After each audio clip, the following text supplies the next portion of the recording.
This session provides an overview of the course. The main objective is to understand the key points relating to each of the course topics. These are the 11 topics that we have discussed in the course. In topic 1, Introduction to the World of Work, we looked at some of the changes in the workplace. We looked at the fact that there are constant changes that occur as a result of changes in technology, as a result of increasing competition and globalisation. We looked at some of the contemporary workplace issues, the fact that we're wanting more flexibility, the fact that we don't work traditionally from 9 till 5 in a physical workplace, that we're often working 24/7, that we're often working remotely, and what the implications are in terms of work overload and stress.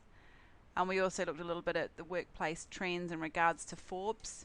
The younger people are becoming leaders, that we're constantly looking to find new and different opportunities in terms of work, so continuous job searches, and a lot of that is because it's readily available through mobile hiring and social media, that we're not necessarily wanting a traditional career path and we're wanting increased flexibility. So in terms of freelancing, being consultants, that tends to be sort of an ongoing trend. We also then started talking more about the employment relationship and the different features. So ultimately we are looking at the relationship between employees and employers. We looked at some of the implicit aspects in terms of the psychological contract, more the informal understanding, the expectations that we have as we enter into the employment relationship, as well as explicit, which is more the employment contract, the elements that we can actually are more tangible in terms of salary, perhaps roles and responsibilities, where you work, those physical location. We also looked at some of the characteristics in terms of the complexities of the relationship. I mean, we're dealing with people. The fact that the relationship is multifaceted, it's continuous, that there's mutual responsibilities both from the employee and the employer. That although cooperation is definitely important, it's inevitable that conflict will naturally exist in the workplace. Okay, the importance of acting ethically. What are the implications of power? How can we perhaps negotiate a better deal, and so forth. We also looked at the different actors in the employment relationship, looking at the micro level in terms of employees and employers, but also then looking at the different groups of people that represent, so trade unions representing the employee, employer associations representing management or the employers, and then of course the overarching state, if you like, which is the Fair Work Commission, which basically sort of governs the employment relationship within Australia. Okay, as well as sort of looking at some theories that underpin the employment relationship.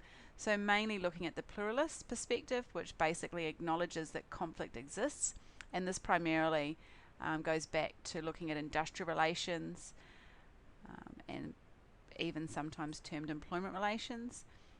I guess versus, if you like, the unitarist perspective, which is focusing more on HRM, looking at unity, cooperation, and that's sort of a major function of human resource management and working with people.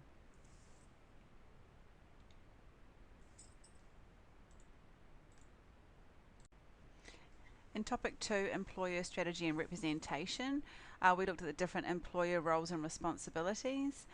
We started looking at various cases such as 7-Eleven as well as Qantas, to looking at some of the implications as a result of managerial prerogative and managers making decisions in terms of what they think is maybe best for the organisation and the different sort of factors that might influence some of those decisions. We also looked at some of the contemporary business problems, again sort of technology, competition, flexibility, are common sort of themes that occur in terms of workplace sort of issues.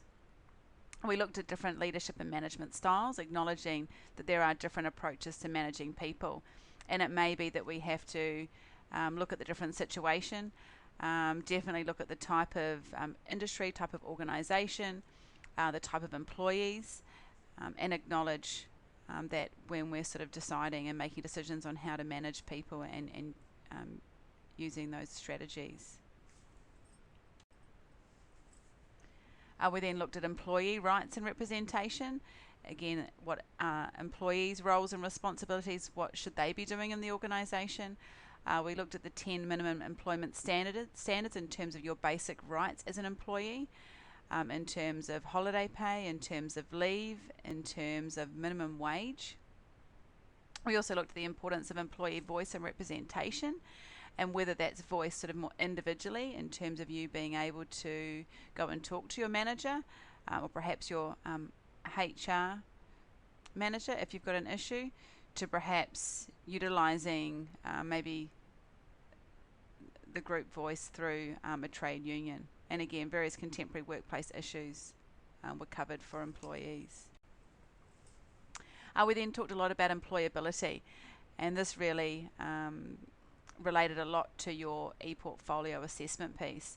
So we started off talking about, what makes you employable in terms of what are employers looking for, and there's naturally sort of key skills and attributes within each of your different professions that you would obviously be looking to achieve throughout your degree and also beyond into your careers. Starting, I guess, to look at yourself in terms of your professional identity. What are your values? What are your traits? And also this idea of person-organisation fit. So how do your values actually align with the organisation and then also with your profession and with your chosen career? We looked at a lot at social media and the benefits involved with networking and expanding that network through the use of technology, and also various tools such as the e-portfolio. So basically an electronic form of presenting or showcasing, if you like, your skills and abilities through work examples or artifacts or materials, as well as also looking at LinkedIn profiles and again expanding that network, meeting people, being able to learn from some of those developments and to be connected, and that in essence is going to enhance your employability.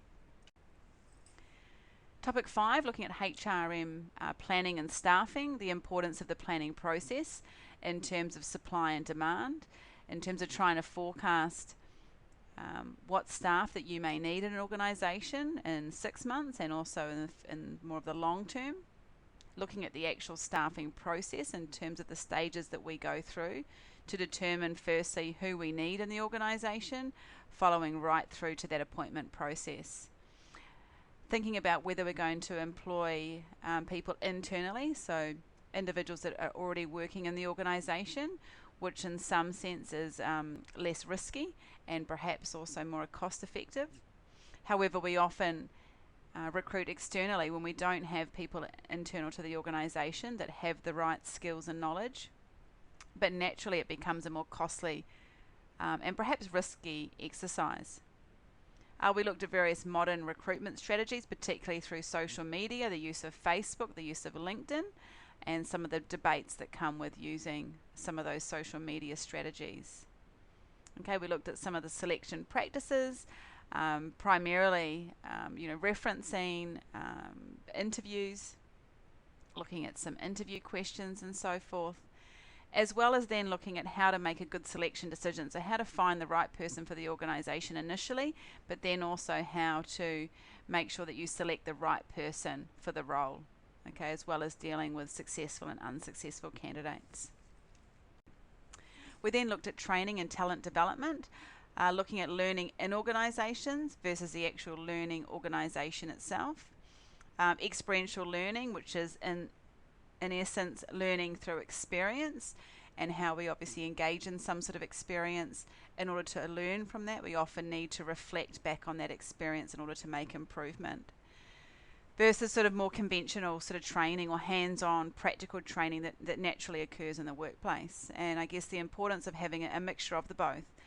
We need the hands-on practical training in the short term to get the job done, but it's also important to look at learning and enhancing knowledge sort of long term, and that's definitely linked to performance both for the individual and the organisation, and then also to reward management. That there are different learning styles in the workplace. So as a HR manager, we need to be mindful that some people learn more through instruction. Some people prefer to perhaps work through a manual by themselves. Others prefer the practical sort of hands-on interactive type training, and we need to be mindful of that in terms of training and development. And then we went through more of a systematic training approach, some practical tools that you can actually use in the workplace to actually set up a training session and run a training session. Topic 7, goal setting and performance. The benefits and the aims of performance management.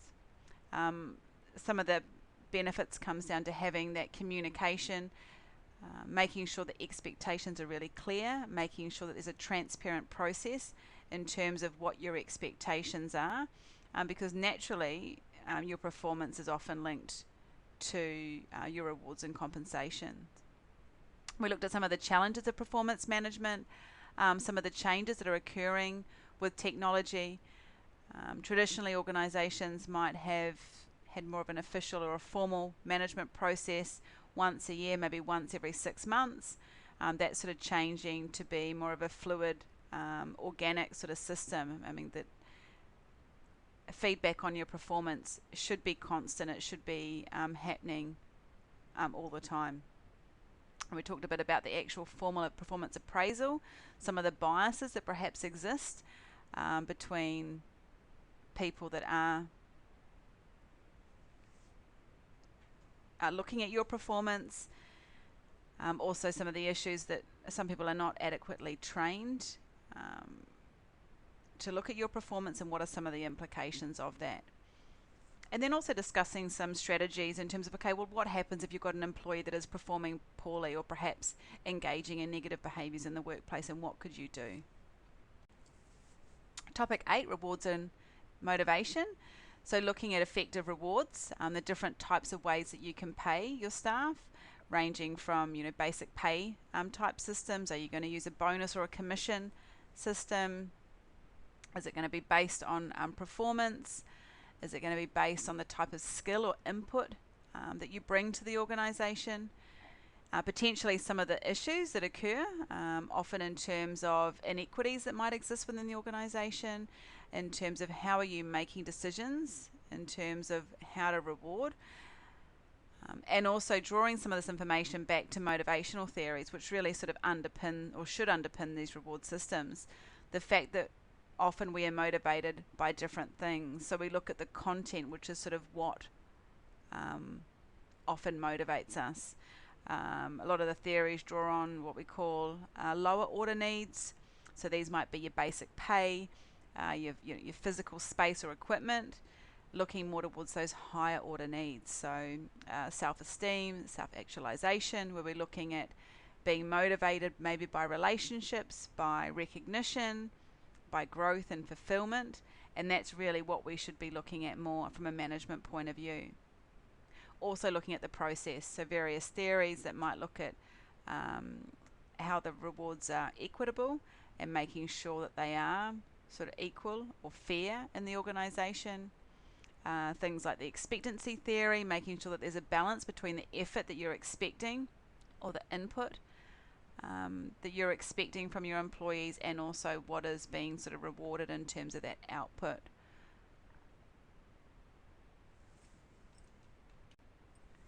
Topic 9, negotiation and communication. So looking at the key elements in terms of effective negotiation, talking a lot about the relevance of negotiation, depending on the strategies and styles that you may use, will probably depend on the outcome that you're looking to achieve.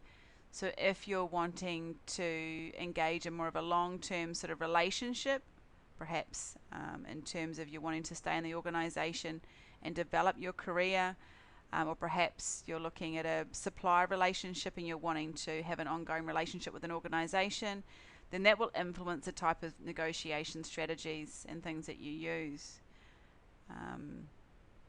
Making a difference between the interests versus the positions, making sure that you're finding out when you're negotiating what is the underlying reasons and causes for the negotiation. One of the critical aspects of negotiation is that knowledge is power. So the more you know about the negotiation, the context, the person you're negotiating with, usually the more leverage and power you will have in a negotiation. So talking about different tactics, different styles, actually going through the stages of negotiation, as well as emphasizing the importance of communication strategies, both verbal and non-verbal, in negotiations. Topic 10, looking at workplace diversity and inclusion, acknowledging that there's still a lot of inequality that exists in the labour market, whether we're talking about First Peoples, whether we're talking about young people or youth, and also females in the workplace. Acknowledging that particularly within Australia and also globally that there are various legislations that try to govern any inequalities that do exist. Discussing the importance of equity and inclusion and the benefits for an inclusive workplace. And this ranges from increasing morale, motivation, increasing performance, which leads on to sort of financial benefits for the organisations. So lots of positive benefits for creating an inclusive workplace. And then more importantly, okay, well, how do we do that? What are some of the practices that we can do in terms of awareness, in terms of diversity training, in terms of embracing sort of differences, which often we know leads to things like innovation and creativity. And topic 11, looking at workplace health and well-being. So looking at the importance of workplace health and safety, the importance of responsibilities from the employer's point of view in terms of their duty of care, as well as the employees. Acknowledging that there's legislation that governs workplace health and safety, obviously within Australia and also globally. And also going through the risk management process, which helps to regulate health and safety in the workplace.